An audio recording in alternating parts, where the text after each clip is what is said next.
Hey guys, welcome to the channel. As you see in the thumbnail, what if Issei had female Vali as his girlfriend part 2. Before I start, please do support for more awesome content and subscribe my channel and like this video.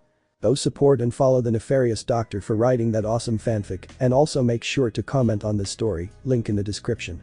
Let's start this video. The couple of male figures could be seen sprawled on the ground, sweating and breathing heavily. These are the current boyfriends of the Gremory peerage. How could you be that strong? Ryuji asked the devil standing in front of them. He was a blonde-haired, gentle-looking young man. The former knight of Ria's Gremory, Kibayudo. How? He asked back. After a lot of training and almost being killed, you gain strength. He explained to them with narrowed eyes.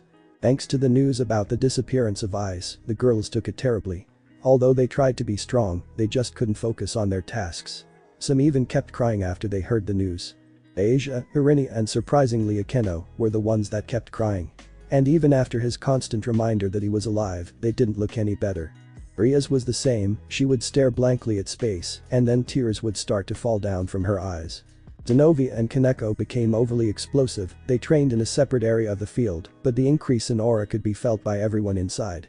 Once they finished their training, they would come back filled with dirt and blood.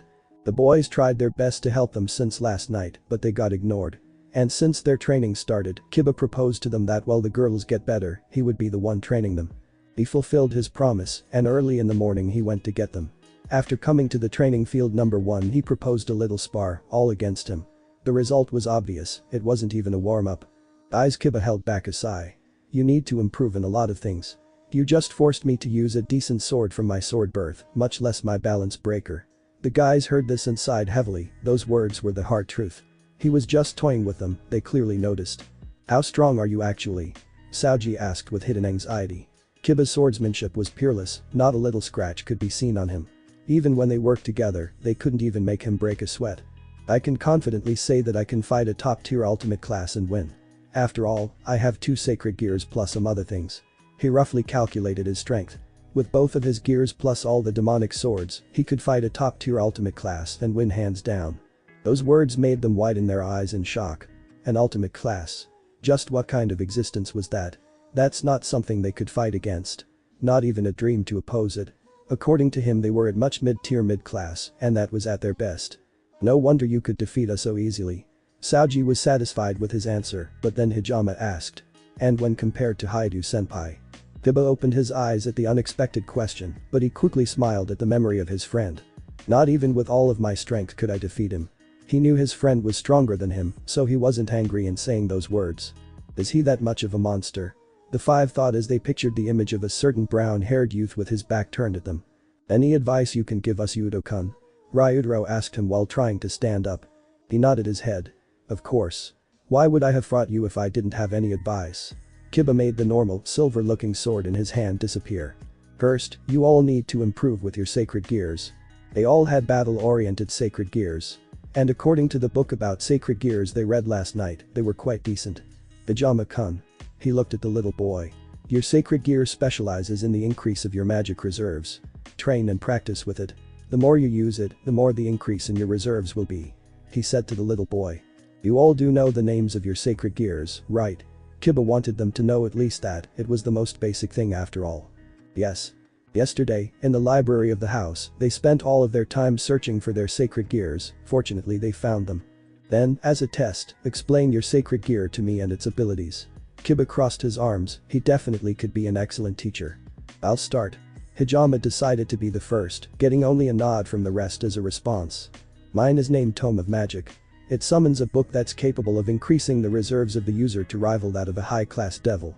The balance breaker of the book is to record a certain number of spells and activate them immediately without using my magical reserves. He explained. Good. At least you know the basics. Kiba was satisfied. I'll be next. Ken for the first time talked, no one objected to him going next. My sacred gear is a demonic spear, green dragon crescent blade. Based on the one General Guan Yu had in the Romance of the 3 Kingdoms. A replica of course. When he said that, a black BM with a crescent blade at the top appeared on his hand. The blade was bright green and had a dragon engraved on it. While nodding his head, Kiba ordered. Continue. It has the ability to constantly heal me, as well as increasing the speed of my attacks by a big margin. The balance breaker is said to summon the original horse of the general and give me a replica of his armor, hereby increasing every ability I have. His sacred gear was different from the rest and that proved to be more useful. He liked that about his sacred gear. Okay, sounds interesting. Kiba was a little bit interested in the spear. He then pointed to Issei signifying his turn. He stood up and said, "Mine is more of a support-oriented sacred gear. It's named False Gift. An ability which lets me create a complete clone of myself that has the same abilities. The balance breaker lets me create an uncountable amount of clones, all having their own mind. That balance breaker, it can be quite annoying." Kiba was curious about that balance breaker. Then his eyes rested on the next figure. Knowing what that meant, Ryudro stood up. "Mine is called Mantle of Cows. It creates a mantle of red energy that surrounds my body. It can disturb any magic thrown at me, dissipating it. The balance breaker can absorb the magic thrown at me and with that energy increase my physical abilities temporarily." He was proud of the ability of his sacred gear. Meh. Good enough. Kiba then turned his eyes to the last one present. "Mine is called Perfect Warrior. A rare sacred gear that's capable of creating any piece of armor I wish, increasing my magical and physical resistance, as well as my physical capabilities on the part of my body that's covered by the armor." It seemed his sacred gear was a bit stronger than the rest.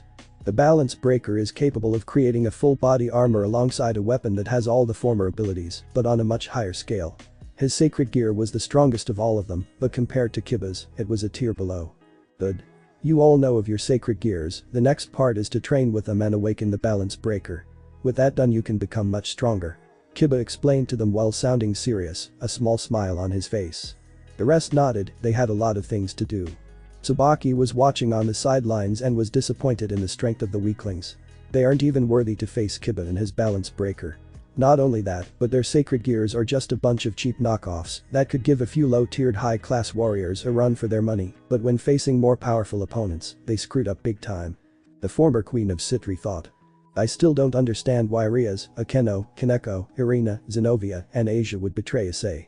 He literally died and sacrificed everything he had for them without so much as a second thought, so why would they even betray the one man who loved them with all his heart?" She looks at her lover and king. She sighs.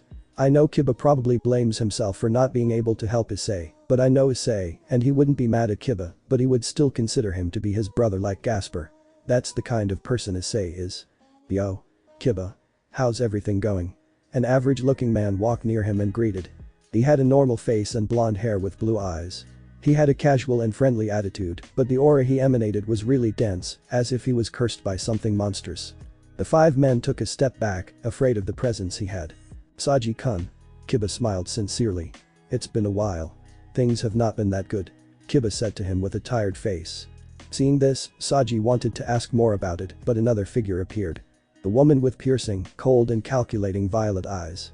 Having short black hair and glasses on her face. She had an emotionless look written on her face, but due to her short height, it reduced the desired effect.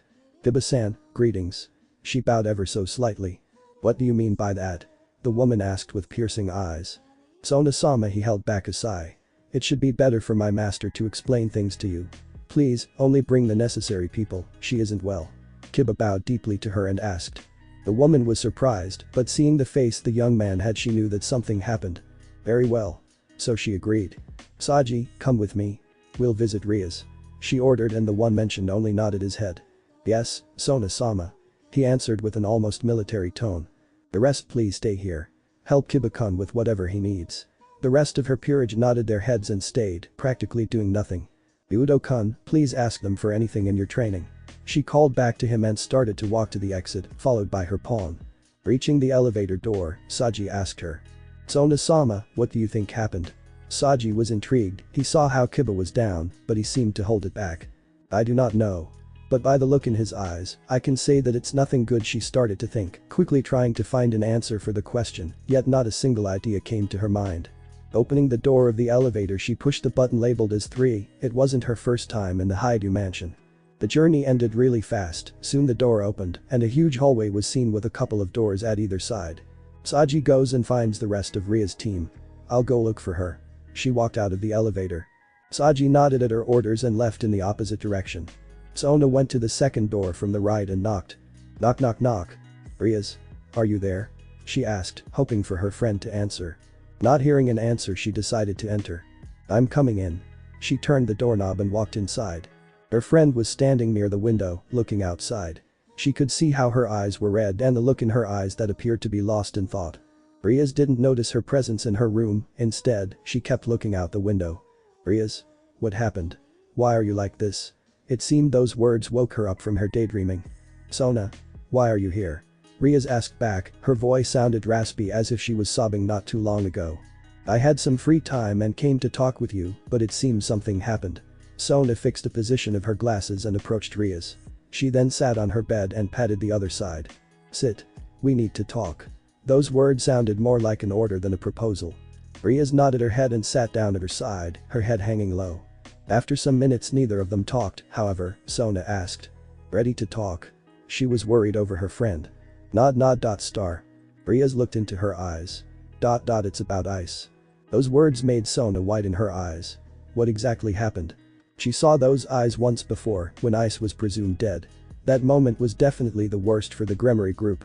But she dismissed the thought, instead, the idea that they had some problems in their relationship and due to that Riaz was extremely affected, filled her head. Please explain Riaz, I can help. Her words are soft and calm. Okaria's voice was low. She began her explanation, her head low, refusing to make eye contact. I was scared. Sona decided not to interrupt her, she knew this was important. My relationship with Ice when the beast was sealed and after it was extremely slow. I was afraid that I wasn't doing a good job as his girlfriend. Those words Sona knew something happened and the cause was not Ice, rather, it was her. I didn't know what to do. Every conversation we had was empty and direct, just straight to the point. For a couple that's not something good. Tears fell from her eyes. There were times in which I didn't know how to answer. I didn't know what to do. I didn't know what to talk about. She was grieving. I wanted to go on a date with him, but things were so complicated. If we couldn't even talk, then what about a date? It would have gone horrible. Possibly starting a big problem rather than fixing it. Riaz ended up screaming. I have never been with a man. The only ones I have ever talked to were my father, my brother and his peerage in Saraerg. I didn't know how to become closer to him. I didn't know what to do. Riaz has always been solely with women. Getting closer to a man was extremely difficult and starting a normal conversation or something alongside those lines was basically impossible for her. She was always with her friends and not once was she interested in the other, not until Issei appeared. He changed her whole world. This time she wanted to know more, to experience more and to make him happy. Yet, because of her inability to talk naturally with the opposite, she wasn't making any advances in their relationship. Sure, she could seduce him like she always did, but a relationship isn't just that. So the only thing she could do was try to experience more. I thought that if things kept going like this we would have to break up. Tears came from her eyes even worse than before. Sona just placed a hand on her shoulder trying to comfort her. I was so scared I just stopped talking to him. The fear, the impotence of being unable to solve this ate me from the inside out. So I just left him, I ignored him, and she couldn't finish her words as she shook her head. After some time, I calmed my thoughts down and began searching for an answer to this problem. I wanted an answer, anything could work. She explained. Then I got an idea. What if I get closer to other men? That way I could solve this problem once and for all. Sona widened her eyes. Please tell me you did not. She wholeheartedly wanted her guesses to be wrong, she truly did. I focused more on school and tried to get closer to the men in my faculty. Soon, I started to understand what men liked to talk about, what they wanted to do, what they liked in a woman. My plan was working. That horrible emotion I felt started to fade the more I noticed how I was improving. Riaz was gripping her hand so tightly that her knuckles turned white. Then, I thought, what if I get into a relationship with someone to gain the experience I so desperately needed? That way I would know what to do in those kinds of situations. That way I could succeed in trying to be closer with Ice. Her words sounded bad, Sona knew that was a great mistake. So I did. I got closer to a senpai of mine. She confessed. Soon, Akeno noticed and asked, why? I answered and explained to her how I felt and told her the same words I just said to you. She also thought it was a good idea. She also felt that this would work as she was similarly afraid of what I told her. Akeno believed that the same would happen to her since almost all of the time she spent with Ice she felt something similar. So we aimed for the same guy and the closer we got to him, the more we liked him. He reminded us about our childhood days in which we would talk about the perfect man for us. He fit that description perfectly. Riaz tried to explain. On the other hand, Sona was paralyzed. Her guess is actually right. She hated that she was right on that. After spending more time together we went on a date. It was perfect. Everything I wanted with ice, but her eyes were teary again. The rest noticed this and asked us why. She confessed. Similar to Akeno, they thought it wasn't a bad idea, so they tried it out with men they thought were interesting, and like us, they started to like it. Talking about nothing particularly important, feeling like normal girls not related to the supernatural, being treated in a nice not lustful way. Sona was surprised because she didn't think the rest did it as well. Every day was perfect. But we started to forget about Ice. Her tone was filled with guilt. Day after day we didn't talk to him, nor see him. Every time he tried to talk to us we would cut him out, we would scream at him, we would completely ignore him. All of us were rude and aggressive towards him. She continued, trying her best to hold her tears back. He tried and tried, but we ignored him and forgot about the things he did for us. We were too blinded by the feelings we had for the new guys. It was nice to be treated as a lady and not be looked at like a piece of meat. It was nice to have something to talk about that was not related to our lives in the supernatural. She couldn't hide the guilty pleasure she felt. The safety we felt during a normal conversation was so good. There wasn't anything that we thought was bad. Riaz turned her head and stared at the ceiling, her eyes puffy and red. But all those moments we spent with them made us compare them with him. We insulted him behind his back. We scorned him about his faults and treated him as trash behind his back. We made ourselves think he was not the good man we thought he was. She screamed with her hoarse throat as she covered her face with her hand, ashamed of what she did. After some problems occurred in our relationship, we remembered all the things he did for us. Everyone felt so confused. The feelings we have are still firmly rooted in our hearts, but we confused our goal, and after we remembered it. Then when we came to the mansion, he was gone. No note or nothing. He just left his home. Sona was astonished. The reasons she told her were absolutely stupid. Even for someone that has never been in a relationship, she knew her reasons were the epitome of selfishness and stupidity. It's normal to be afraid, but in these types of situations you go and talk with the ones involved and try to figure things out. If that doesn't work, then go talk with your parents, brothers, sisters, friends and try to solve it. But she just ignored all of that and decided to try an incredibly stupid idea. And that idea got its repercussions. She literally cheated on Ice in the worst possible way. The rest did the same. They abandoned him and left Issei to his own luck. They, without a question, changed him for someone that they thought it was better. But exactly how many men would lay their lives down not once, but multiple times for theirs? Without a second thought. Sona knew that those men were basically non-existent. Haidu, Issei and Saji were rare exceptions. You could say they are miracles in the world, as ironic as that sounds. The girls were suffering because of their choices, and when they noticed that not everything was as good as they thought, they started to remember him. Little did they know, a certain Valkyrie listened in, and boy was she mad. Her fists were clenched when hearing that not only Riaz, but the others followed her example. This wasn't how it was supposed to go. She wanted to come back to the man she loved and be with him for a night of passion. Show him how much he meant to her and how much she loved him. I need to talk to Ravel. Her old team can wait, her lover is more important than the others combined. Meanwhile, back to the girl talk. Sona, like a friend, approached her and although she knew that she was in the wrong, she told her. Riaz. You feel guilty, but breaking down like this won't help. Her voice is soothing. If you want to do something that helps, then start to prepare an apology when you see him again. That was very basic. I know he will appear again, and at that time rather than seeing how broken you are, show him how regretful you are. Explain your situation and solve the problem with both the guy you chose and him. At that moment, you need to choose between him or the other guy. You need to be clear about it. And maybe, he'll forgive you. You know how good of a person he is. Sona gave her a smile. Hearing those words made Riaz have hope again, her tears stopped and soon, light came to her eyes. Yes. I need to explain. If I am able to explain to him what happened, he would understand. Her thoughts kept spinning. At that moment, I can fix my relationship with him. And although I like Ryuji, he won't be my husband. That's only Ice. I'll explain to both of them and fix things up with Ice while still being on good terms with Ryuji. Her thoughts kept flying. Her best case scenario was for Ice to understand and wait for things between Ryuji and her to fall. Then, with that experience, she will be an even better woman for him. Yes. That's perfect. If anyone heard her thoughts they would think is that woman crazy. But since no one could, she believed that was the correct thing to do. Excellent. Let's tell the rest, that way things will be better. Sona saw the light in her eyes and replied. Maybe this time I actually helped. She was glad that for the first time, she helped her best friend in a serious situation.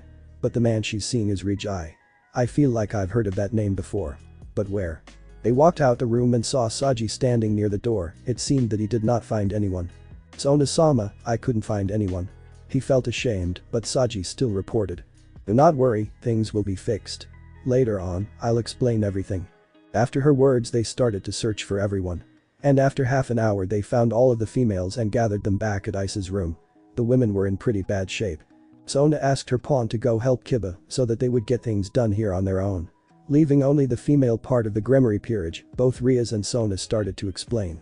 Another half an hour passed, and finally, the women looked better, at least now they had a goal on their minds, to apologize to him. They went back to their normal selves and just like Riaz, they hoped that Ice could understand and wait for their relations to end before coming back to him. That way all of them will feel better and their relations with him will go a step ahead.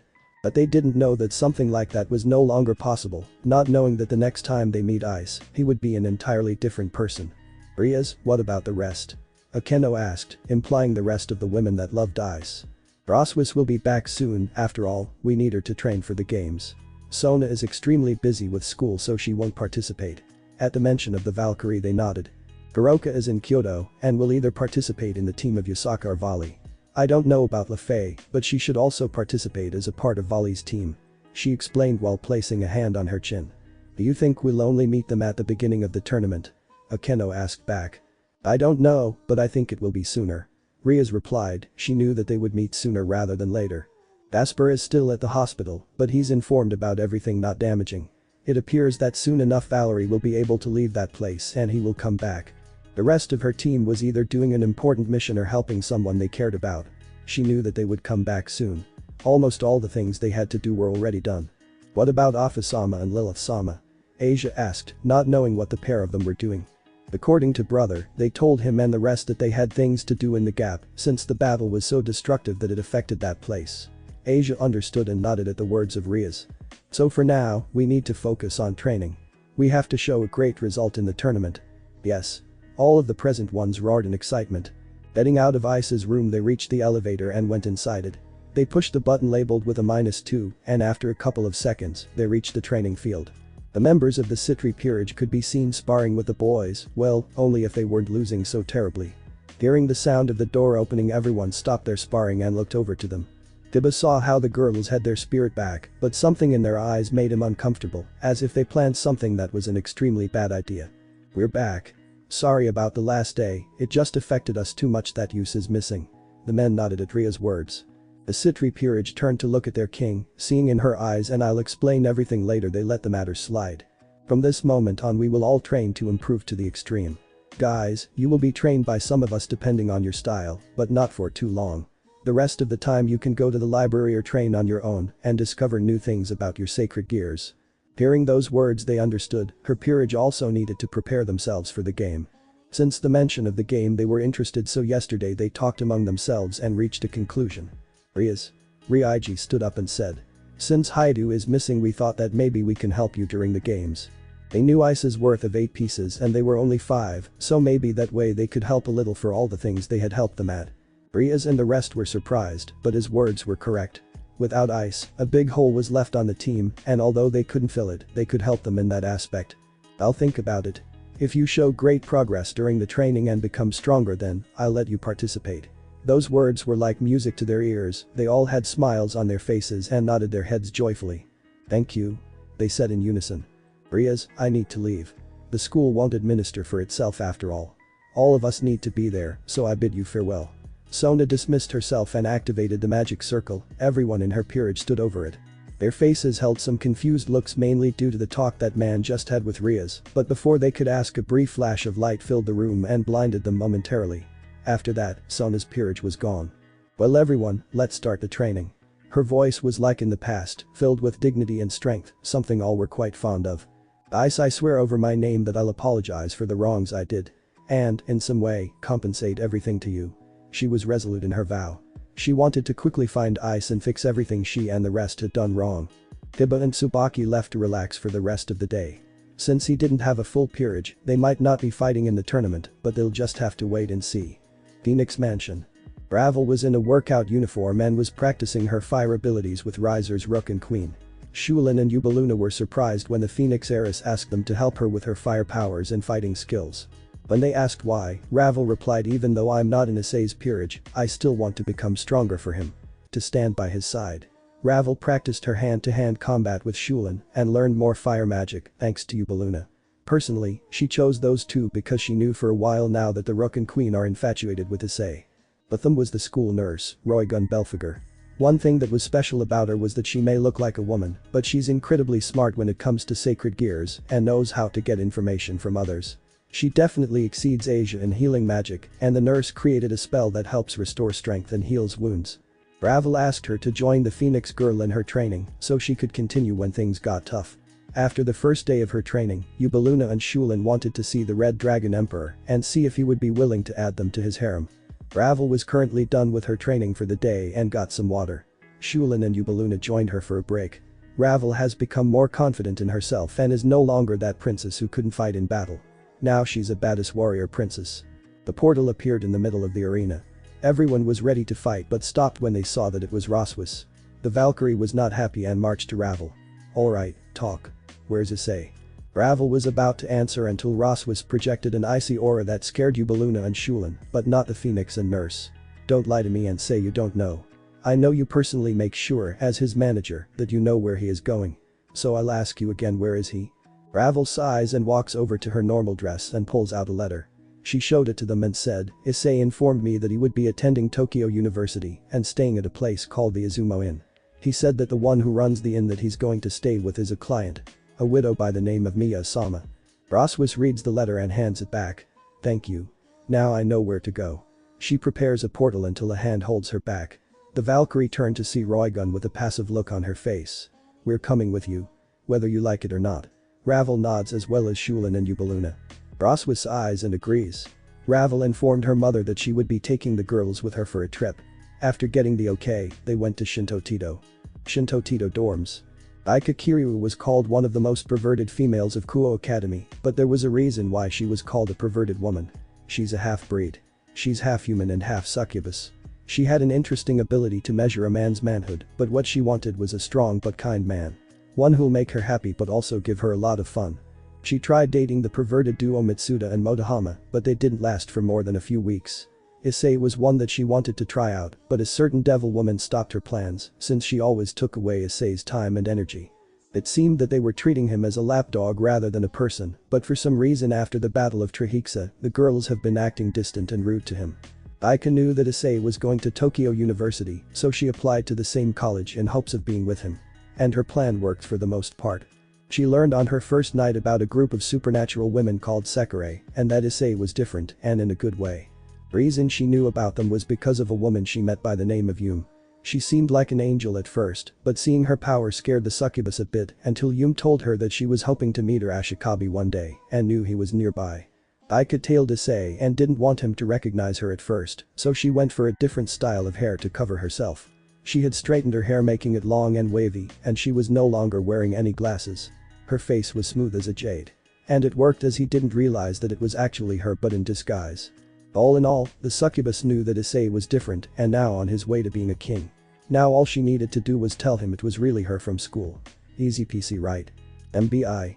Akami Sahashi was an amazing scientist, but sometimes she had a massive migraine because of the work that the idiot that she married piled on her desk. She was hardworking, but even she needed a break.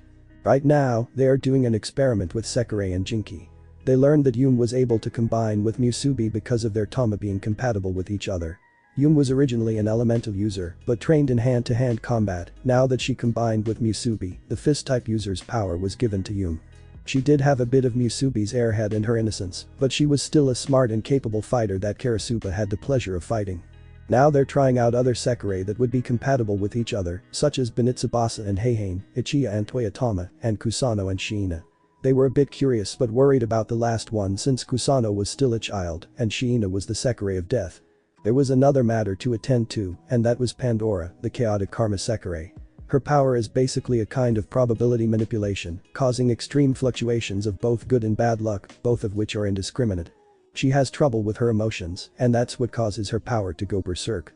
Unfortunately, because of an idiot by the name of Seo and trying to force-wing her. He's in critical condition and Pandora is missing. The disciplinary squad was almost ready, they just needed the okay from the idiot in the cape. The Kami just hoped that whoever found her would make the little one happy. Unknown location. Pandora was hiding in an apartment so she could get away from the man that tried to wing her when she wasn't reacting to him. She saw this lust in his eyes and was happy that a garbage can fell on the man's head so she could take off and hide out in a safe location. She found a school and luckily, she was able to get the information on a student by the name of Issei Haidu. She liked him and heard that he was kind, smart, and a bit perverted, but almost all guys were when they looked at women. She saw the name of his home and was surprised when she saw the name Izumo Inn. She heard of it from the rumors that number 1 was living there. If she could make it there, then she had a chance to be safe from other Ashikabi like that perverted old man. Pandora got on the bus and made her way to the north unknown to the 2 Sekirei from the east called their master. We found her. Good. Bring her to me. Failure is not an option. I don't have to remind you that your poor Ashikabi's pathetic life is on the line, right? The 2 hissed and clenched their fists. No. We won't fail you. Master. One could hear the sarcasm from her voice. But now, be a good bird and get to work. The call ended. The whip user was pissed until her sister called her down. The older one nodded and made their way to the girls' bus. Hang on, Master Hayato. We'll save you or die trying. At the MBI tower, a man in a white cape looked at his tablet before laughing. It's time. The second phase. Now the battle of the gods shall commence. Let the Sekirei and Ashikabi fight until one remains. He got a buzz on his phone saying they need his approval for the Jinki fusion attempt. He has a smile on his face when he sees this. Now to test out my game changer. The second phase has now begun. Issei and his Sekirei were busy training at the harbor since it was the weekend and they wanted to get ready for the fight. Issei got to better understand his new members by learning why Tsukiyumi hates Ashikabi, Akitsu's past at MBI, and Kazuhana's former love. He took many of them on a nice date that was something they both enjoyed. Tsukiyumi enjoyed going on a picnic date with him and learning how to use the water as a shield or other creations, such as a dragon, serpent, or sword. The sword was good for slicing through solid stone, while the shield could slow down physical attacks for a brief moment. She was also able to create armor that allowed her to summon a barrage of water spears that she can launch at her opponents. Akitsu was a tough one since her emotions were blank, except for the small smiles that she had when Issei was in the room. She was quiet and reserved, but she spoke in her actions rather than words. Very loyal, especially affectionate to Issei by cuddling with him during the night. On training, she gives it her all, and since Issei had experience with an ice queen, he knew how to help her hone her skills. Kazuhana was a big on romance, and it was interesting seeing how she was able to fit a bottle of sake in her, and it wouldn't even make her topple over. Even Drake had to admit that the woman was impressive. She was a flirt and enjoyed being spoiled by the one she loves. Issei was reminded of a more mature and beautiful version of the Keno before him, but stopped himself from comparing Kazuhana to a Keno. During training, her wind powers were powerful and could take out many elemental attacks, except for Hellfire for obvious reasons. Apparently, when she was dancing her wind abilities would flow with the dance, and Kazuhana could send a palm blast of air at her opponent. That was impressive. Yomi was happy to learn how to better control the wind thanks to the wind Sekirei. Speaking of Yomi, she was a pervert and a bit of a sadist. She enjoyed playing with her opponents when battling them, but knew when to get serious in a fight.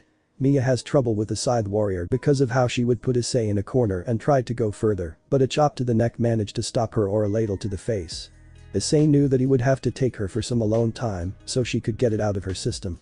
Yomi was skilled when it came to using her scythe. She was almost born to be a reaper. When she became a dragon, her wind powers grew and her wings and claws were exceptionally sharp. Just the tiniest movement and something was cut. Ureha and Yoshima were at first shy around Issei, but after talking to him and going out on a few dates with him, they were more relaxed around him. Ureha was like a combat maid.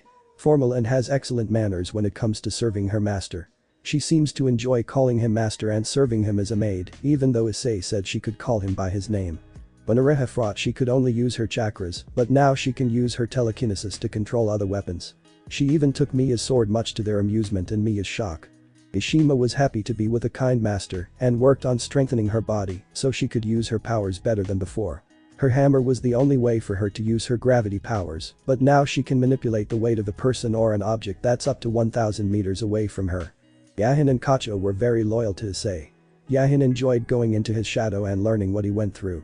She was actually reacting to him when they first met. She wanted to know her Ashikabi, so she went into his shadow and learned of the world he was in that involved devils and more. When she learned that her master was coming to Shinto Tito, she was happy to hear it. When they were training, Issei was attacking her in order to help her reaction time and how to use the area around her to her advantage. She was even able to create shadow clones that were able to take a few hits until they disappeared. Acho noticed the pawn granted her mind to multitask and noticed even the smallest error in her calculations when she was using her computers. She was even able to hack into even more secured areas where even Matsu had difficulty getting into. Her speed and strength greatly increased, but since she wasn't a fist, weapon, or an elemental type, she couldn't help on the field but on the sidelines. Speaking of surprises, the Ashikabi of the East decided to introduce himself. Issei was surprised that the Ashikabi of the East was actually his rival Vali.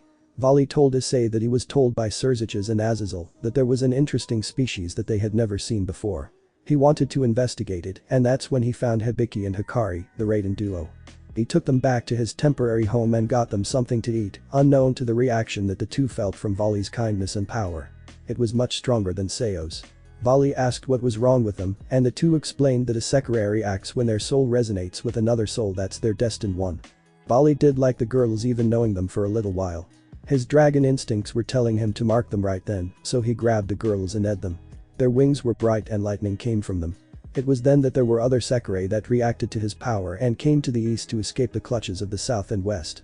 The Ashikabi were coming to the east and north due to them being safe zones from the might of the southwest. Vali used his peerage pieces that he got from Ajuka Beelzebub. Issei remembered how he had revealed his hidden pieces. Flashback. As the two rivals talked, Mia asked Issei, "Do you have extra pieces?" Issei laughed a little at the question while rubbing the back of his head. "Well, I do have a few more pieces." Vali stifles a laugh at the answer. "Really? Didn't you get 2 peerages?" Issei was trying to quiet down Vali while Mia gave him the puppy eyes. Issei was subjected to it from Mia and relented. "Yes. I do have 2 full sets. But not intentionally, it's actually because of my power.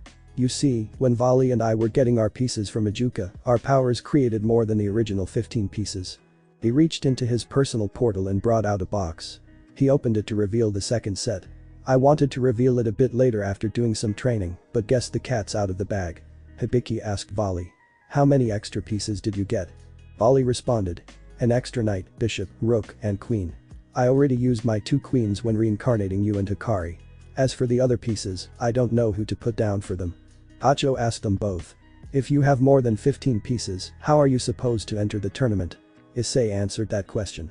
"Ajuka told Vali and I that we could change our members between matches, but we need to let the supervisors know beforehand." Issei switched the members of his team, so now Tsukiyumi and Kazuhana were bishops, and Yushima was now a rook.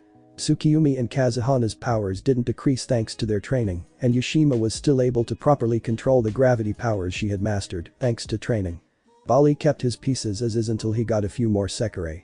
The possibility was high since both Vali's and Issei's auras were stronger than all of the other Ashikabi and Shinto Tito, it's because of that they were able to call more Sekirei. The East and North are now in an alliance to fight against the Ashikabi of the South and West, while going against MBI. Then flashback. Issei and the others were back at the inn. Everyone was taking a break while Issei was studying in his room until he felt a pair of arms wrap around his neck. He turned and smiled to see Mia. "It was so cold last night, maybe we could keep each other warm."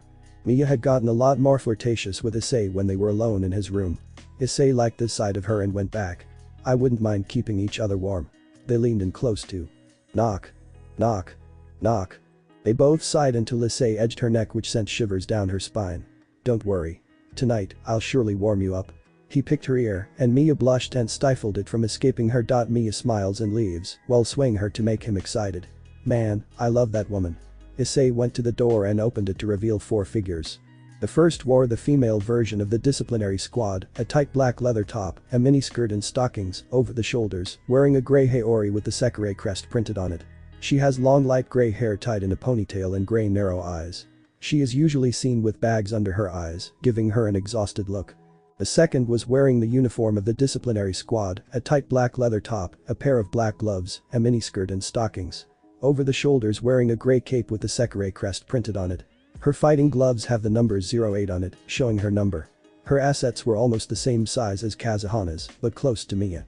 She has brown hair and eyes. The third member was an interesting woman since she had long green hair with a streak of black in the center of it. Her left eye was blue, while her right eye was violet. Her attire was a purple, yellow, blue, green, and black outfit that is somewhat similar in design to a one-piece swimsuit and extremely form-fitting, being held together by a metal ring roughly halfway between her and belly button. Portions of realized back, stomach, and thighs are exposed by the outfit's design. She also wore simple black gloves and boots.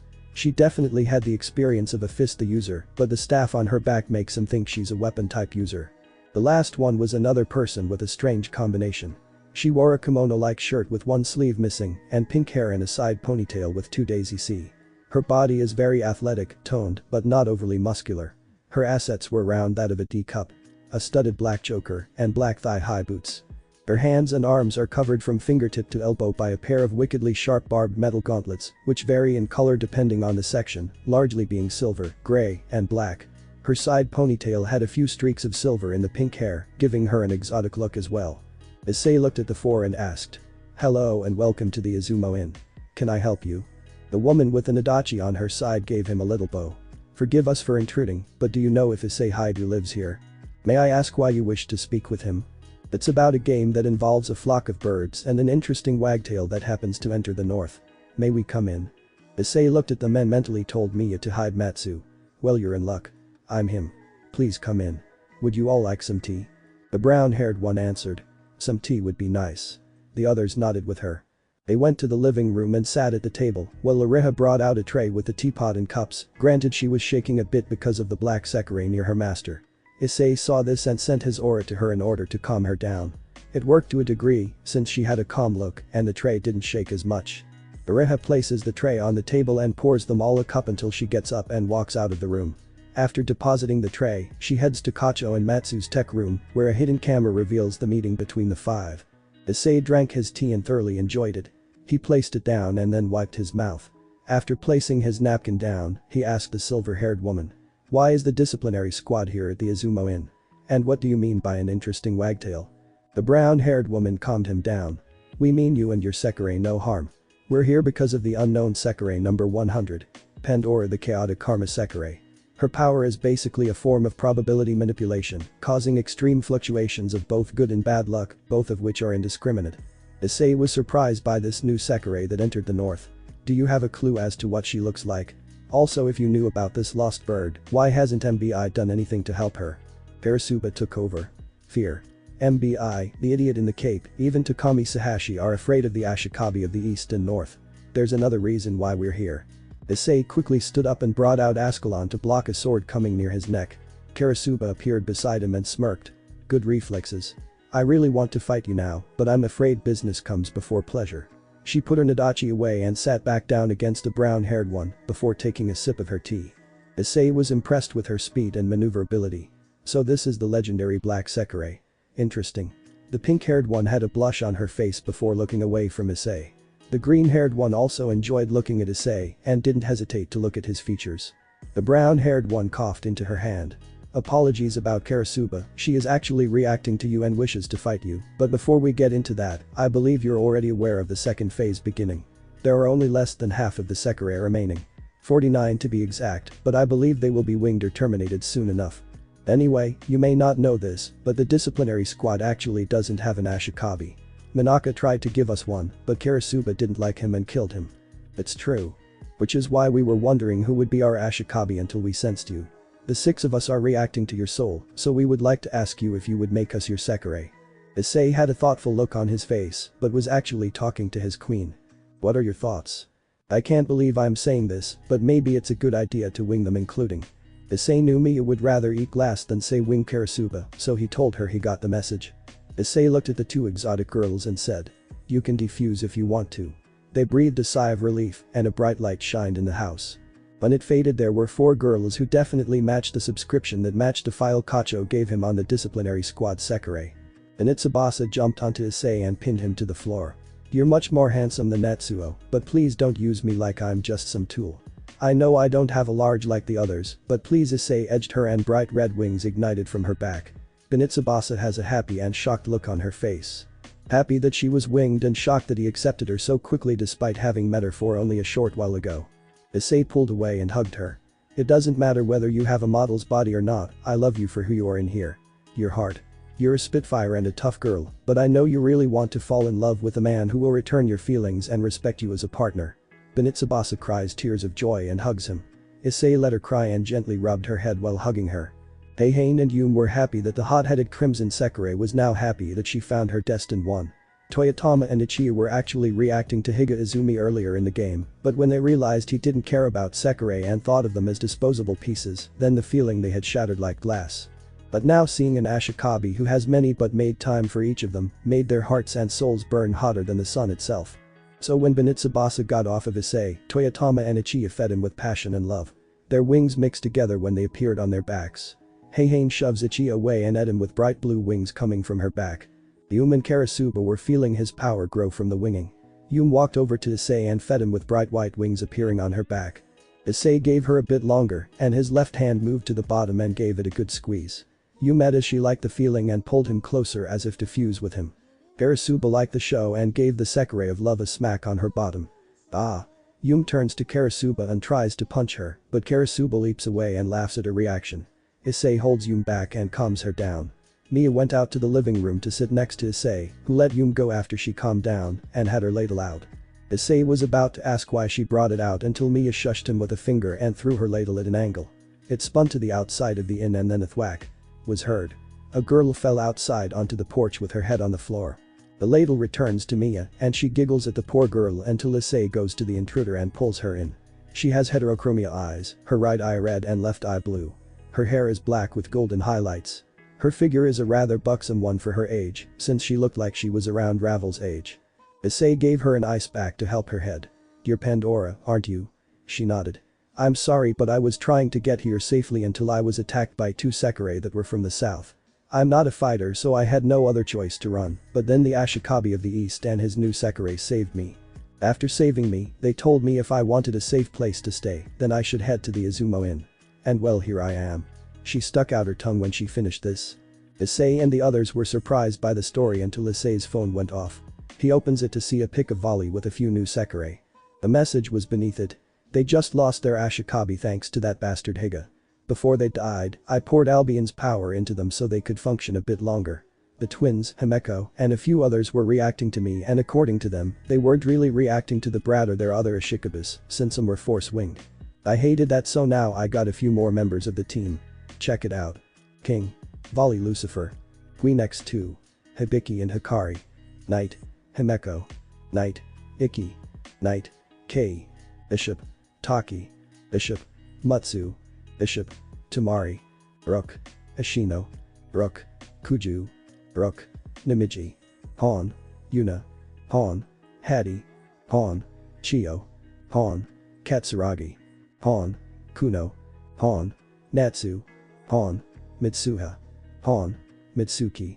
Issei recognizes some of them like Mitsuha and Mitsuki.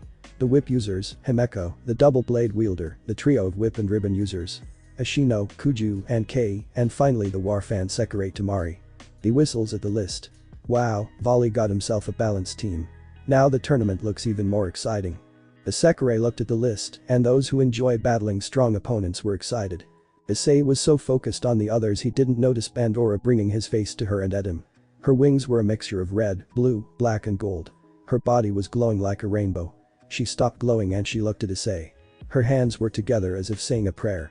By the strings of fate and destiny, may fortune favor my Ashikabi and bring karma to those who oppose him.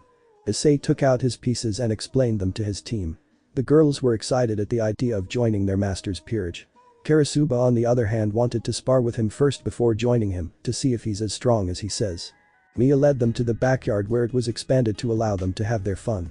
Issei changed into a battle kimono. It was a traditional light purple Yuminori hakama and kimono, light purple tabi and black jeta with purple haori, and Ascalon was transformed in a katana form in order to fit the samurai look. Karasuba liked this and licked her. Not bad. Let's see whose blade is sharper. Mine or yours? Issei prepared himself.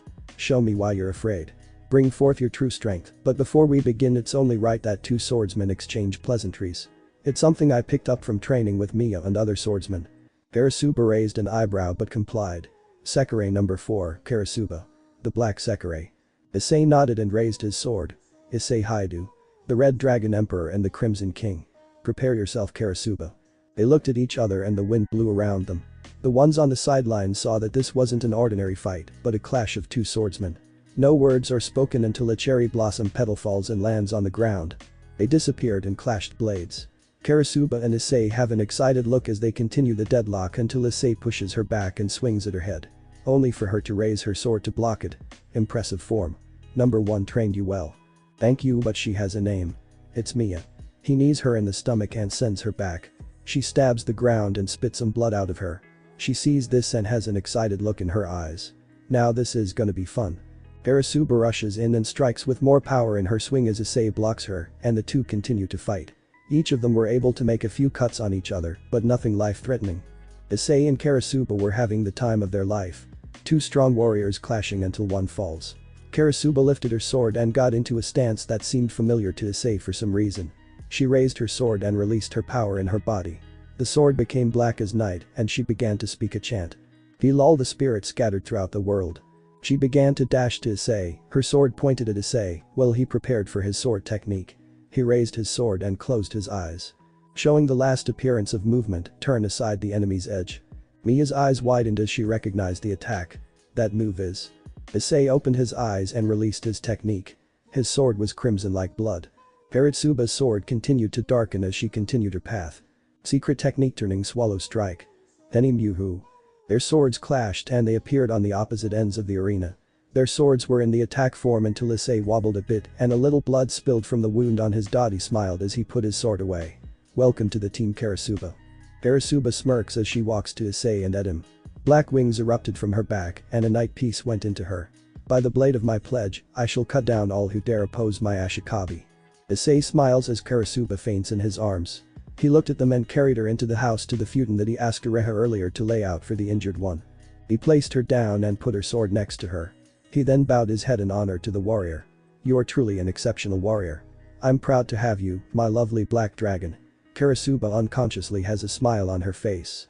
Mia looks at Issei's wound and notices it's already healed, but yelps when Issei brings her up in bridal style. Issei whispers in her ear. I believe I owe you a night of warmth. Mia is red but nods to him. Issei carries her out and looks at the others. You may want to go ahead and eat without us. We'll be busy for a while. The others didn't notice a certain fire user sneak out of the room. Yomi was the one who broke the silence. Damn. I wish I could join. They all looked at her before nodding in agreement but waited for their turn. Issue them a lot of affection and care. There was a little groping here and there, which the girls really loved, even Tsukiyumi. None of them noticed the hidden camera in the room, as Matsu, Kacho, Yahin, and the others were watching the show. Karasuba recovered thanks to a burst of energy that engulfed her in a warm embrace. Dang, who would have thought number 1 had quite the stamina. The others nodded as they continued to watch Issei take the fire Sekirei's innocence. They couldn't hear outside because of the soundproofed room, but those who were winged to him were feeling as if they were doing the deed with him.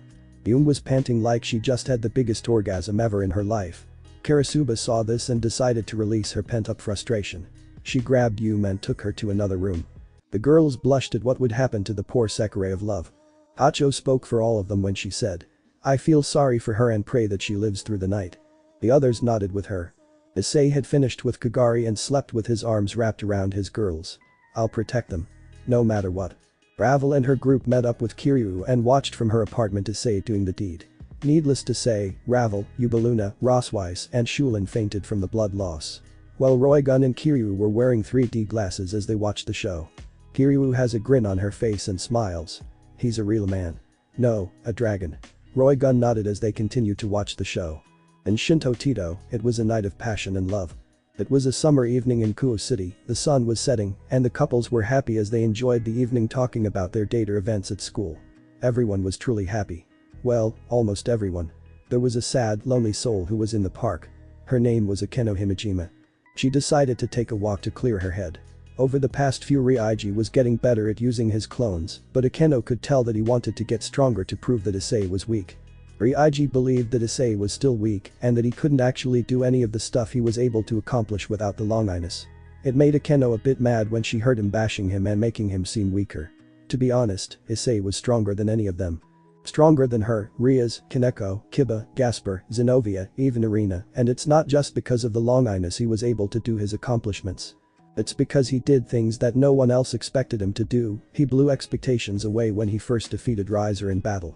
Granted he was lucky, but he still won't fight with determination and willpower. One thing Akeno was jealous of Issei was his selflessness. He didn't know of the many people that would help him because of what he's done for them during the war, and he also didn't know of the political power he had, since many of the leaders were touched by Issei's actions.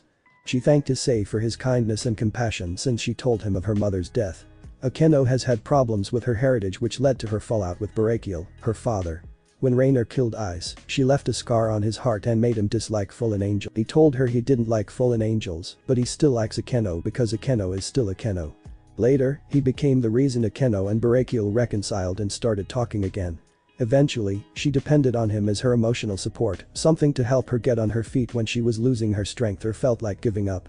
Issei would be there to carry her back and help her when she needed it.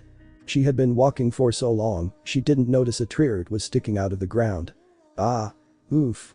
Groaning and rubbing her head, she opened her eyes and gasped at where she had run into after her fall. It was a small overlook located a ways away from the neighborhood in which the orc lived. It was where Issei had taken her before the battle against Trahixa.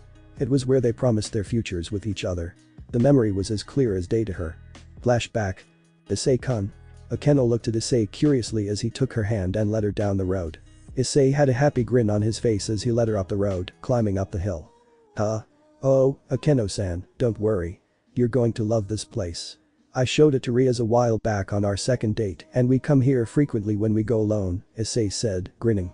Akeno smiled warmly, a light blush dusting her dot. The two walked in comfortable silence for several more minutes until Issei went off the road and down a dirt path. Curious, Akeno merely followed along, appreciating the wildlife around her. Birds chirped happily while critters chattered amongst each other in the trees. It was times like this that Akeno forgot the war against the Cows Brigade. The war against Rizavam Live and Lucifer. It was just an ideal peace. And it was one that they would be willing to sacrifice themselves for. Just for more days like this. Days when all that mattered were your looks, grades, and next food or whatever it was people desired. But for one Akeno Himejima, all she wanted was more. More peaceful moments with her beloved Issei. Here we are. Issei said as he let go of her hand. He gestured dramatically to it. Akeno marveled at how beautifully simple it all was. It wasn't grand, nor did it possess the alluring beauty that meadows that painters gazed upon had. But it was charming in its own way. Before her was a cliff meadow filled with several species of flowers, the most abundant being the white daisy. A gentle breeze wafted past them, making all the flowers sway and dance gently. Akeno smiled at the scenery. No wonder Issei and Riaz came here often. What it lacked in majesty, it made up for in its simplicity. Irina and I used to come here a lot when we were kids, Issei said. He knelt next to a rock where they etched their names with a knife that Irina had stolen from her father. Well, back then, he was unaware that she was a girl, something she never let him live down. A distant memory of a childhood long gone. Two besties forever. He smiled and his eyes drifted down to another etch in the rock. IRA bond unbreakable. Issei Akeno said. She glanced over his shoulder and saw the etches in the rock. Wanna have a go at it? Issei asked. What about the others? Akeno asked.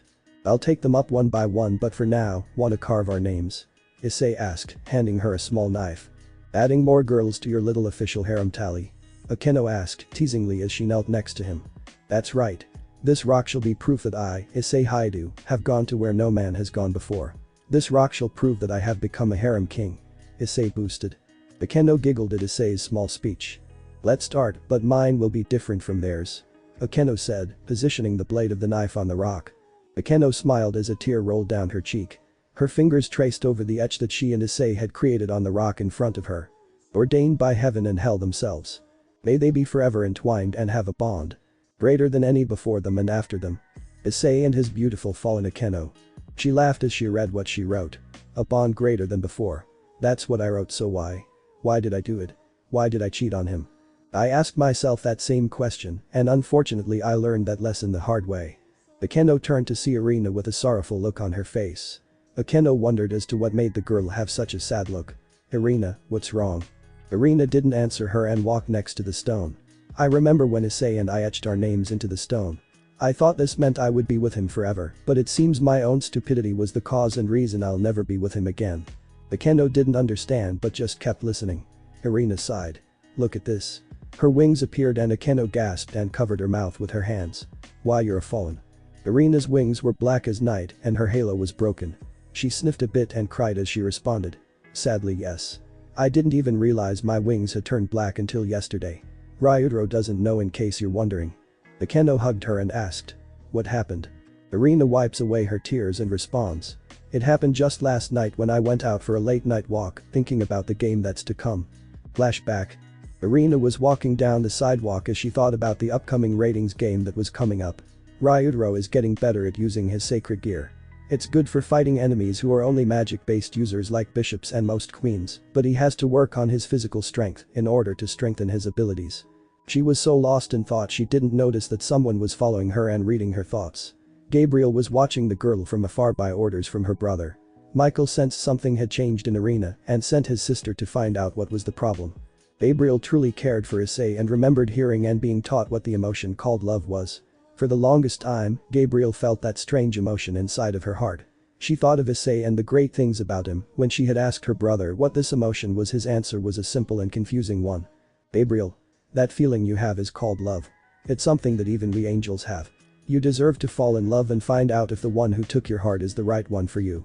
Gabriel later asked Griselda, Seraphol, Penemu and Barkwheel what love was. Their answers left her with many of her questions answered, but she needed confirmation about these feelings. So one night, while Issei was asleep by himself in his room, she snuck in and saw that he looked like he was having some kind of nightmare. Issei's face had dry tears, and he whispered, "Stop it. Please." Gabriel was sad in seeing the man she loved suffering like this. Why aren't the girls aware of this? She decided to think about it later. She eyed Issei's sleeping face and gently rubbed his hair so she didn't wake him. Her touch made Issei freeze for a second, but then relax. She smiled as she saw his breathing soften and his face relax as if he is now having a good dream. "It'll be alright, my love." She looked at him and her heart began to beat fast. She leaned into it. Daughter connection and her heart felt like it exploded in passion and love. She was shocked when her body moved on its own and her tongue tasted Issei's mouth. Issei ed back to the angel's delight. The feeling grew as her body became excited, but then she realized that if she continued she could be in serious trouble. She let go of him and edged his forehead. "Goodbye, Issei. Know your guardian angel is always here for you. If you need a person to talk to, then I will be there to talk to you." She vanished before anyone sensed her presence. If she stuck around a bit longer she would have felt a portal open from the dimensional gap. A certain black-haired loli floated to Issei's body and saw him in a relaxed state. She looked at the window and had a tiny smile. "Thank you, angel, for helping Issei. I am curious about the women who aren't with him. Sadly I have to go back so soon. Farewell for now, Issei, my friend." She walked back into the portal and vanished. When Gabriel returned and informed her brother what had occurred, Michael was curious about this. "And you're sure Irina, Zenobia or Asia weren't there?" Gabriel nodded. "I'm sure of it. He appeared to be suffering from night terror, but I was able to calm him down." Michael nodded. "Keep an eye on Irina for me. With everything going on I can't, but I can make it so you can spy on her and find out what's going on." Gabriel nodded and mentally prepared herself. "Why do I feel like there's more than meets the eye?" Ever since that day, Gabriel uses a human persona to blend in with Kuo City and follow the church trio. She was definitely suspicious with the three being with different men for the past few months. She thought they were just friends, but after asking a few members of the school she learned they were actually dating them. Many of the girls were jealous of them but were badmouthing Issei since they thought that the perverted beast finally went too far and the girls decided to leave him so he could die alone. Gabriel had to hold back her rage from the comments about Issei and continued her investigation until she saw Irina drop off the boy at his home that night. Gabriel saw Irina's aura and gasped at what she saw. She flew down and appeared before Irina. "Irina. We need to talk." Irina was surprised at the sudden appearance of Gabriel and bowed. "Lady Gabriel. What brings you here? Have you been with Issei lately?" Irina's eyes had a little rage at the mention of the dragon until she smiled. "No, I haven't lately." Gabriel decided to get this over with. "Irina, show me your wings." "But why?" "Just do it. Your aura is different, now show me your wings." Irina summoned her wings and was shocked when she saw Gabriel gasp. "Irina, I'm afraid you can no longer be my brother's ace." Irina gasped. "But why not? What's wrong with them?" Gabriel turned her to the window of the shop they were next to and Irina gasped when she saw her wings. Irina's wings were no longer white as snow and her halo disappeared.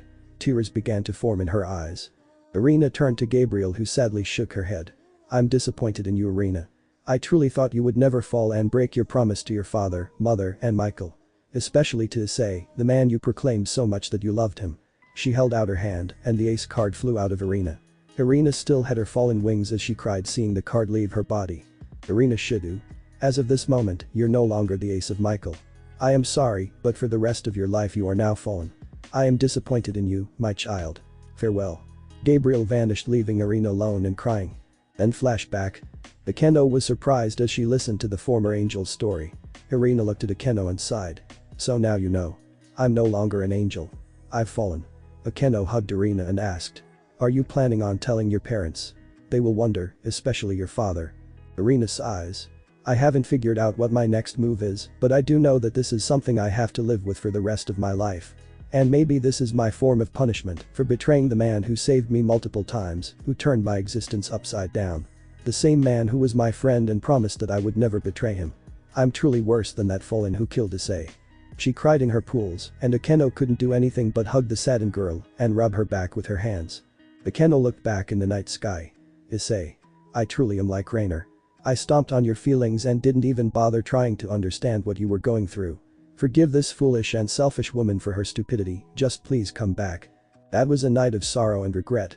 But these two maidens weren't the only ones suffering. But Asia and Ken. Ken and Asia were walking to Kuo Park. The two were on a date, but at the restaurant the two weren't exactly talking. Over the past week, Ken has been giving his girlfriend the cold shoulder and hasn't been talking with much emotion. Like he was disappointed in her or something. Asia didn't know why because she thought she did something to him. When they reached the park, Ken looked at the fountain and asked. Asia Argento. Asia was scared since he never spoke to her like that before. Why yes. Her legs were shaking from fear. Ken turned around and asked. Were you and Issei still engaged when we started dating? And don't lie to me, I will know. Asia stuttered a bit and looked at Ken. And no.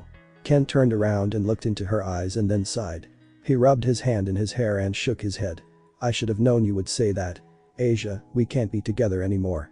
Asia gasped. But why Ken? What did I do? Ken walks past her. You lied to me about your relationship with Issei. I knew the two of you dated, along with Riaz, Akeno, Kaneko, Irina, and Zenobia. Each one of you loved him, and after hearing everything that he did for each and every one of you, I admired him. I was so envious of him, I knew that even with my sacred gear, I would have no chance to face him. He continued as he looked into the sky. He extended his hand to the moon and tried to catch it but couldn't. Issei Haidu is someone I truly admire.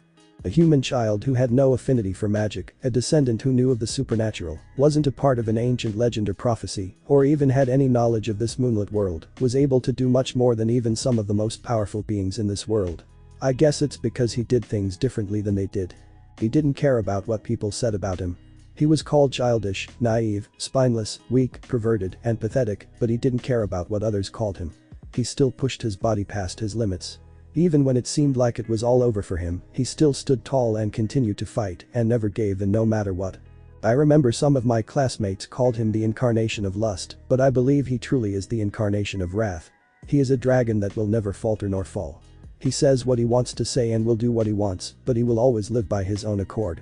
He'll defend the weak and helpless. He'll fight others who dare harm others, but if there are those who don't wish to fight, he will be there as a friend and heal them. Asia was so shocked by the confession she couldn't say anything. Ken turned back around to look her in the eyes. I'll still fight with Gremory Peerage in the Azazel Cup, but whatever relationship we had is over.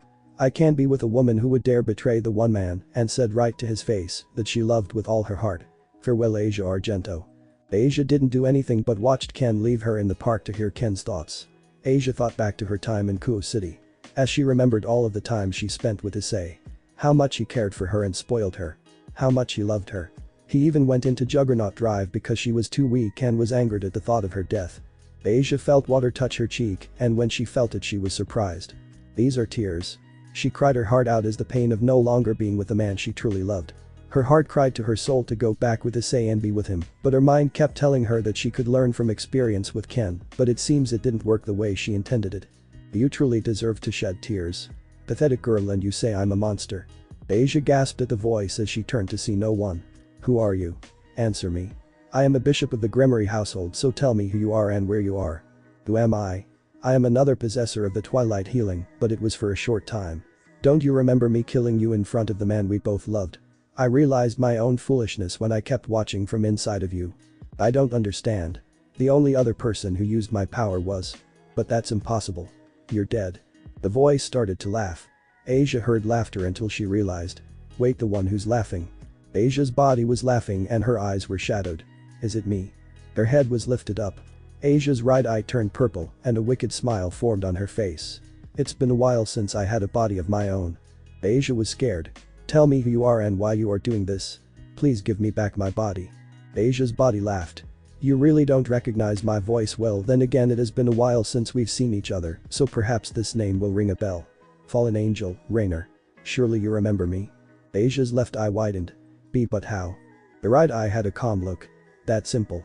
Before I truly died, my body may have been destroyed, but I didn't want to leave. I stuck my soul within Twilight Healing and watched everything you saw, heard, felt, and much more. Personally, I didn't want to kill Issei at first. I've killed many humans during my life because of my orders, but doing it to Issei left a huge scar in my heart and mind. I didn't know why I felt this way until I saw Issei with that woman. My heart was filled with hatred towards her. I hated how she thought she was so amazing just to have him die when she already knew that I was already in the city. She let him die and only came out to resurrect him for her to use against a Phoenix boy. As I possessed the Twilight Healing, I saw how Issei grew and knew my soul was in pain. I was in love with him. I always tried to find a way to tell him, but all I could do was observe and watch from within. I will admit, I was in love with Azazel, but after watching and seeing Azazel, I wondered why did I fall in love with him in the first place. It was then I knew I wasn't in love with him. I lusted for him. Azazel could never return the feelings I had for him, but I saw how Issei always stood for everyone. How he took the burden on his shoulders, how he hid his fear, endured all the beatings, and did so much by knocking some sense into many of you. However, I was truly disappointed in you when you insulted him that one day, just because he didn't call Riaz by her name. She had to realize that she did say to call her but you. She tried to rape him when she was trying to get out of an arranged marriage. She was a possessive woman who only cared about herself.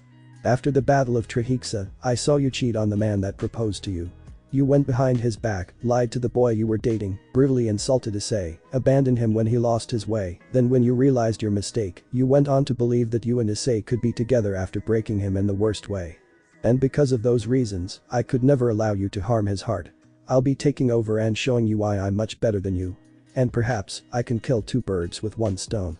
Oh, don't worry. You won't remember any of this. So bye-bye for now. Asia collapsed. The rings flowed with a purple aura and then faded. Asia woke up a minute later and rubbed her head. Oh my head. She opened her eyes and they were back to normal. Wait, what happened to me? I remember Ken broke up with me, but what happened after that? She didn't notice her shadow becoming a form of the old fallen. Don't worry, Asia. I let you have control for now, but I need two people in order to be reborn. Perhaps, I can use that stupid girl Zenobia, that girl Irina, the filthy half-breed Akeno. The shadow has a large dark smile on its face. Or even better, that whore Riaz. Hehehe. I am going to enjoy this. Truly I am. An old enemy has returned and out for vengeance. Shinto Tito. Ubaluna and Rosweiss were talking with each other in the kitchen at their temporary apartment. Ubaluna had to ask the Valkyrie. So how did you know you were in love with him? Rosweiss put down her water and asked. Well, how did you and Shulin know? Ubaluna blushes and rubs the back of her head. Well. I didn't know at first, it was actually after he defeated Riser. It was then I took an interest in him. When I learned more about him and heard of what he did, it amazed me. I personally only thought he wanted to be a devil just so he could have a harem, but I learned he's much more. He wears his heart on his sleeve. No matter who his opponent is, he'll fight for those he loves, and even if he is beaten to the ground, he still won't surrender. Shulin and I were horrified when we learned that he died while in the dimensional gap, but for some reason we didn't believe he was actually dead. More like he was gathering his strength and preparing his next move. Maybe it was wishful thinking, but we refused to believe he was dead. When he returned, we were both happy that he was safe. That's when we both realized we wanted to get to know him more. As a part of his harem, or at least his peerage. The Valkyrie nodded. Her thoughts took her to their last meeting where their relationship was still nothing but professional. She couldn't afford to have a different kind of relationship with him, even if she wanted to, as such a thing was forbidden and would lead to her being fired from her job. But then, when she returned to her friends in Kuo City, she was surprised that she couldn't sense Issei. After being away in Asgard and pondering about her feelings, what she considered as friendly feelings were suddenly realized as something far from that. She realized the truth behind her emotions and the reason why he was the subject of her thought most of the day. She understood now that he was irreplaceable, as he was one of a kind. She was sure that no man would match him in his kindness, his strength, his caring, and love. He was the only one who would not judge or make fun of her, he was the one who she knew would protect her no matter what, and he was the one who will care for her unconditionally. That was just how he was, and that is why she loved him as she did. But she discerned all of it too late when he already left. She reminisced about how devastated she was when she learned about what happened to him, as she feared that she lost him forever. She knew why he was so different when she saw him again. He was broken, and she wanted nothing more than fixing him. Eventually, this desire for her changed when she learned of how he seemed to be better, and instead she wanted just to show him how much she loved him. She wanted to finally know how it felt to be loved and cared for by someone. She wanted to know how it felt not being alone. But to achieve all of that she had to find where Issei was so she could reunite with him and show him how much she loves him by staying by his side, even if it means going against her friends. She looked at Ubeluna. There's only one man in the world who can make me happy, and that is Issei Haidu. Ubeluna put a hand on her shoulders. I think it's time we reveal ourselves to him. Ravel and Shulin were listening from their shared room. Ravel's phone buzzed and she answered it. Hello? Ravel, it's me, Aika. Listen to me, turn on the TV. Ravel has a questionable look on her face. But why? Just do it. Ravel held the phone away as she heard the yell. Shulin. She dove to the TV. Already on it. She turned on the TV and it showed a vast jungle of vines. Ravel, Shulin, Ubeluna and Roswis were surprised by the forest. Aika explained the situation. There are 3 Sekirei left and Manaka just announced that all 3 are there in that forest. My inside also told me that Higa hired military personnel to hold off any intruders in case any other Ashikabi comes and tries to take them. We need to get there and save them from Higa. If we get them to the east or north then we'll be safe. Higa may be mad, but he isn't stupid. Ravel and the others got their weapons and armor on and prepared for battle. Aika fills us in along the way. Aika flew in on the team in her succubus form. You got it. My inside came from a member of MBI, so I know what we're facing. Shinto Tito Botanical Gardens. The woman with blonde hair and streaks of gray was sleeping inside a bed of flowers and tree roots surrounding her, as if to protect the girl. There were 2 individuals watching over the girl. One was walking around the ground, wearing clothing similar to the robes of a Maiko consisting of a white haori and red hakama. Her hair is dark and unkempt. However, she was equipped with a pair of wicked swords that appear as scissors which she wields with deadly intent. This was Kaiha, the Scissor Sekirei. She wasn't a big fan of the Ashikabi of the south, west, or east, but the north intrigued her. She was going to go to the north until Takami Sahashi asked her and the sniper Sekirei, Caitlin, to protect the fused Sekirei. Number 112 is the combination of both Kusano and Shiina. Her name was Panacea. Kaiha looked into the trees and saw a top hat. Anyone coming? On top of the tree branch was a woman with dark purple hair, a top hat, and an interesting outfit that made her look more like a girl, rather than a sniper. She looked from her sniper rifle at Kaiha and said, "No, but don't worry, I'll let you know if anyone comes." Kaiha looked at the girl sleeping and put her blade hand on her head and gently rubbed her hair. "Don't worry, you'll be safe with us. We'll get you to the north." Wanaka watched from the MBI tower and looked at his stopwatch. Amazing. The final battle approaches. Sekirei and human versus each other, let's see who shall become victorious. East or north? The finale of the Sekirei plan approaches. Thanks for watching this video. If you really enjoy this video, like, subscribe and comment down below and turn on that bell notification. Don't forget to support and follow the Nefarious Doctor for writing that awesome fanfic, and also make sure to comment on this story, link in the description. See you in the next video. Goodbye.